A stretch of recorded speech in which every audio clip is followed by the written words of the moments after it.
نصلی علی رسولہ الکریم اما بعد۔ حضرت علی رضی اللہ تعالیٰ عنہ سے روایت ہے کہ ایک یہودی عالم کے چند دینار آن صلی اللہ علیہ وسلم پر قرض تھے۔ وہ تقاضے کے لیے آیا تو آپ صلی اللہ علیہ وسلم نے فرمایا کہ اے یہودی، میرے پاس اس وقت انتظام نہیں ہے جو تیرا قرض ادا کروں۔ تو اس پر یہودی نے کہا کہ میں آپ سے جدا نہیں ہوں گا جب تک آپ میرا قرضہ ادا نہ کر دیں۔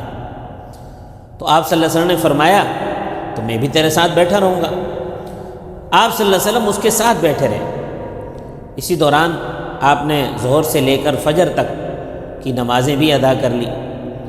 آپ صلی اللہ علیہ وسلم کے صحابہ رضی اللہ عنہم اس یہودی کو دھمکی دیتے تھے، ڈراتے تھے۔ آپ صلی اللہ علیہ وسلم نے اس کو محسوس فرمایا اور استفہام انکاری کے طریقے پر فرمایا کہ تم کیا کرتے ہو؟ صحابہ نے عرض کیا رسول اللہ، ایک یہودی نے آپ کو روک رکھا ہے جو ہم سے دیکھا نہیں جاتا۔ آپ صلی اللہ علیہ وسلم نے فرمایا کہ میرے رب نے مجھے اس بات سے منع فرمایا ہے کہ کسی معاہد ذمی یا مستأمن پر ظلم کروں۔ اب دوسرے دن جب دن چڑھ گیا، 2 دن گزر گئی، جب دوسرے دن چڑھ گیا تو اس یہودی نے کہا اشہد ان لا الہ الا اللہ و اشہد انک رسول اللہ، اور ساتھ یہ بھی کہا کہ میں اپنا آدھا مال اللہ کی راہ میں دیتا ہوں، اور میں نے یہ جو کچھ کیا اس لیے کیا کہ میں آپ کو ان اوصاف کے موافق دیکھ لوں جو تورات میں بیان کیے گئے ہیں۔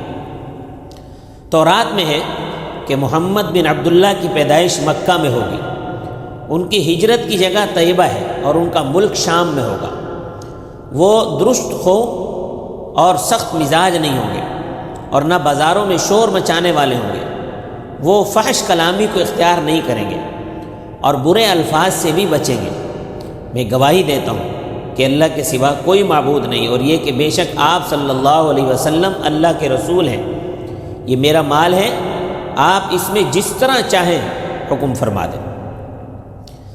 اسی طرح صحیح بخاری میں صفحہ نمبر 181 جلد 1 میں ہے کہ حضرت انس رضی اللہ تعالیٰ عنہ کا بیان ہے کہ ایک یہودی لڑکا رسول اللہ صلی اللہ علیہ وسلم کی خدمت کیا کرتا تھا۔ وہ بیمار ہو گیا تو آپ صلی اللہ علیہ وسلم اس کی عیادت کے لیے تشریف لے گئے۔ اس کے سر کے پاس تشریف فرما ہوئے آپ نے اسے اسلام کی دعوت دی۔ اس نے اپنے باپ کی طرف دیکھا جو وہیں موجود تھا۔ اس کا مقصد مشورہ لینا تھا۔ اس کے باپ نے کہا ابو القاسم صلی اللہ علیہ وسلم کی بات مان لو۔ اس نے اسلام قبول کر لیا۔ رسول اللہ صلی اللہ علیہ وسلم یوں فرماتے ہوئے باہر تشریف لائے الحمدللہ الذی انقذہ من النار، سب تعریف اللہ کے لیے جس نے اسے آتش دوزخ سے بچا لیا۔ جو یہودی عہد نبوت میں مسلمان ہو گئے تھے اور صحابیت کے شرف سے مشرف ہوئے، وہ تو تورات شریف سے حضرت صلی اللہ علیہ وسلم کی علامات اور صفات بیان کیا ہی کرتے تھے، لیکن ان کے بعد علماء یہود میں سے جو لوگ مسلمان ہوئے، جن کو تابعیت کا شرف نصیب ہوا، وہ بھی تورات سے حضرت صلی اللہ علیہ وسلم کی علامات اور صفات بیان کیا کرتے تھے۔ سرکار دو عالم صلی اللہ علیہ وسلم جب مدینہ منورہ تشریف لے آئے تو یہودی یہ جاننے کے باوجود کہ آپ نبی ہیں اور علامات پوری اتر رہی ہیں جو نبی آخر الزمان کے بارے میں انہیں معلوم تھی، لیکن سب کچھ جاننے کے باوجود منکر ہو گئے اور آپ صلی اللہ علیہ وسلم کو نبی رسول ماننے اور اسلام قبول کرنے سے انکار کر دیا۔ تو ان کو اوس اور خزرج کے لوگوں نے توجہ دلائی اور کہا کہ اللہ سے ڈرو، اسلام قبول کرو۔ تم ہی تو کہا کرتے تھے کہ ایک نبی آئیں گے، ہم ان کے ساتھ مل کر تم سے جنگ کریں گے، اور تم ان کی صفات بیان کرتے تھے، اب کیوں منکر ہو رہے ہو؟ لیکن ان لوگوں نے ایک نہ سنی اور بجز چند آدمیوں کے یہودیوں نے اسلام قبول نہیں کیا اور طرح طرح کی باتیں بناتے رہے، کٹ حجتی پر اتر آئے، حسد اور دشمنی پر کمر باندھ لی، اسلام اور داعی اسلام صلی اللہ علیہ وسلم کی مخالفت میں بڑھ چڑھ کر حصہ لیتے ہیں، اور آج تک یہودیوں کے سارے قبیلوں اور خاندانوں کا یہی حال ہے۔ جیسا کہ پہلے عرض کیا میں نے کہ رسول اللہ صلی اللہ علیہ وسلم مدینہ منورہ تشریف لائے تو یہودیوں سے بھی واسطہ پڑا، اور جن لوگوں نے منافقت اختیار کی تھی ان سے بھی نمٹنا پڑا۔ تو اب سے منافقین کا تعارف، ان کی شرارتیں اور حرکتیں بیان کی جاتی ہیں۔ دیکھیں، ایک بات یہ سمجھ لیں کہ جو دنیا کے طالب ہیں وہ اصل دنیا ہی کو سمجھتے ہیں اور دنیا کے لیے ہی جیتے ہیں، دنیا کے لیے ہی مرتے ہیں۔ دنیا جاہ اور مال کا نام ہے۔ جن لوگوں کو حق اور حقیقت سے متعلق کوئی لگاؤ نہیں ہوتا، صرف دنیا ہی محبوب ہوتی ہے، ان کا ظاہر و باطن یکساں نہیں ہوتا۔ سورہ بقرہ میں اللہ تبارک و تعالی نے ارشاد فرمایا منافقین کے بارے میں، فرمایا وَمِنَ النَّاسِ مَن يَقُولُ آمَنَّا بِاللَّهِ وَبِالْيَوْمِ الْآخِرِ وَمَا هُم بِمُؤْمِنِينَ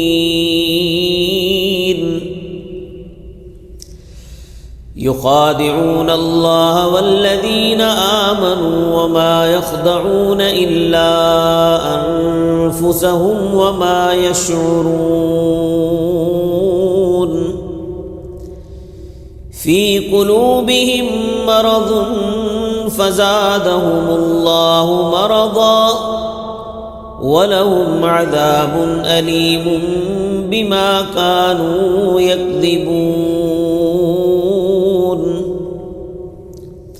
اور بعض وہ لوگ ہیں جو کہتے ہیں کہ ہم اللہ پر اور یوم آخرت پر ایمان لائیں، حالانکہ وہ ایمان لانے والے نہیں ہیں، وہ دھوکہ دیتے ہیں اللہ کو اور ان لوگوں کو جو ایمان لائے، دھوکہ دیتے ہیں۔ اور یہ جو اللہ کو اور ایمان والوں کو یہ دھوکہ جو دیتے ہیں، در حقیقت یہ اپنے آپ کو دھوکہ دے رہے ہیں، مگر وہ اس کا شعور نہیں رکھتے۔ ان کے دلوں میں بڑا روگ ہے، تو اللہ نے ان کا روگ بڑھا دیا۔ ان کے لیے دردناک عذاب ہے، اس وجہ سے کہ وہ جھوٹ بولا کرتے تھے۔ جب سرکار دو عالم صلی اللہ علیہ وسلم مدینہ منورہ تشریف لائے اور دین اسلام خوب پھیلنے لگا، تو یہودیوں اور خاص کر ان کے علماء اور احبار کو یہ بات زیادہ کھلی اور یہ لوگ دشمنی پر اتر آئے۔ کچھ لوگ اوس اور خزرج میں سے بھی اسلام کے مخالف ہو گئے۔ اسلام کی اشاعت عام ہو جانے کے بعد کھل کر یہ لوگ مقابلہ نہیں کر سکتے تھے اور دشمنی کے اظہار سے بھی عاجز تھے، اس لیے انہوں نے یہ چال چلی کہ ظاہری طور پر اسلام قبول کر لیا، اندر سے کافر تھے، ظاہر میں مسلمان تھے اور اندر سے کافر تھے۔ ان کا سردار تھا عبداللہ بن ابی۔ حضور اقدس صلی اللہ علیہ وسلم کے مدینہ منورہ تشریف لانے سے پہلے اوس اور خزرج نے عبداللہ بن ابی کو اپنا بادشاہ بنانے اور اس کا تاج پہنانے کا آپس میں مشورہ کیا تھا۔ سید العالمین صلی اللہ علیہ وسلم کے ہوتے ہوئے ظاہر ہے کسی کی سرداری نہیں چل سکتی تھی۔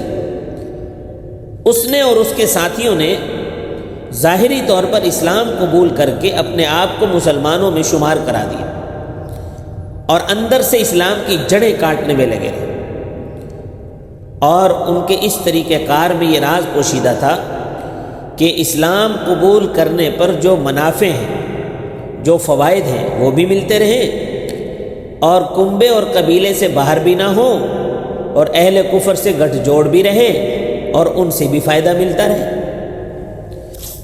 اور یہ بھی پیش نظر تھا کہ اگر العیاذ باللہ اسلام اور داعی اسلام صلی اللہ علیہ وسلم کا قیام اور بقا زیادہ دیر تک نہ رہے تو حسب سابق پھر سرداری مل جائے گی، لہذا اوپر سے مسلمان اور اندر سے کافر رہے۔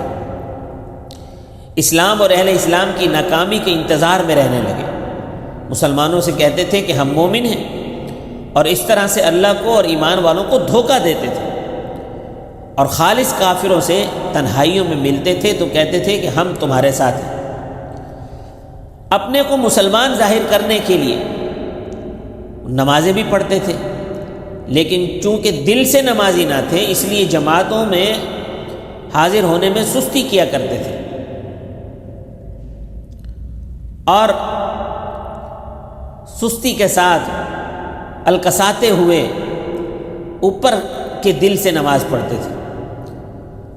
جہادوں میں شریک ہونے کے لیے ساتھ لگ جاتے تھے، لیکن کبھی تو درمیان سے ہی واپس آ گئے اور کبھی ساتھ رہتے ہوئے ہی مکر و فریب کو کام میں لاتے رہے۔ حضرت سرور دو عالم صلی اللہ علیہ وسلم اور آپ کے ساتھیوں کو تکلیفیں پہنچانے اور دل دکھانے کی تدبیریں کرتے رہتے تھے۔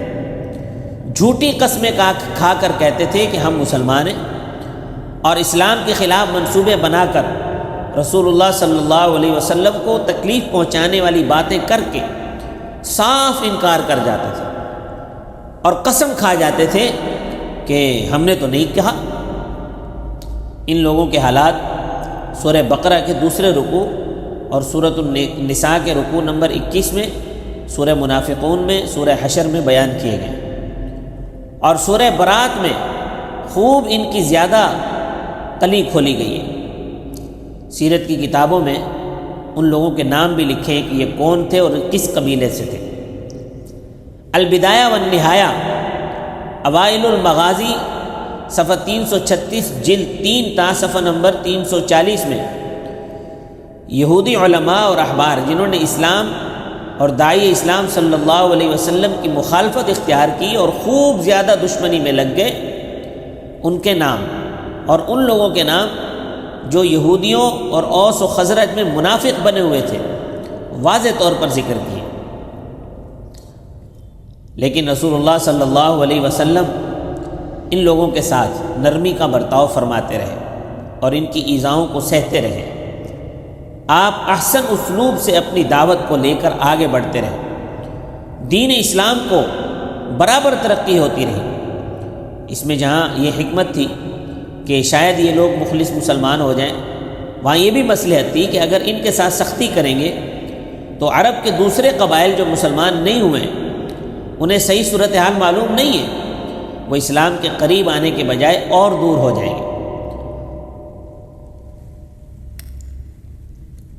اور شیطان ان کو یہ سمجھائے گا کہ دیکھو محمد رسول اللہ صلی اللہ علیہ وسلم اپنے ماننے والوں کے ساتھ کیسا برتاؤ ہے۔ بالآخر ایک دن وہ آیا کہ یہ لوگ سختی کے ساتھ مسجد نبوی سے نکال دیے گئے، جس کی تفصیل سیرت ابن ہشام جلد ثانی کے اوائل میں مذکور ہے۔ میں نے جو آپ کے سامنے آیتیں تلاوت کی ہیں، ان آیتوں کے ساتھ ہی اگلی آیتوں میں بھی منافقین کا تذکرہ ہے۔ اول تو یہ فرمایا کہ یہ لوگ کہتے ہیں کہ ہم ایمان لائے اور یوم آخرت پر بھی ایمان لائے، اللہ پر بھی ایمان لائے۔ پھر فرمایا کہ ان لوگوں کا یہ دعویٰ سراسر جھوٹ ہے، اس میں سچائی کوئی نہیں ہے، ان کے دلوں میں ایمان نہیں ہے۔ ایمان اصل میں دل کا فعل ہے، صرف زبانی دعوے سے کوئی شخص مسلمان نہیں ہوگا۔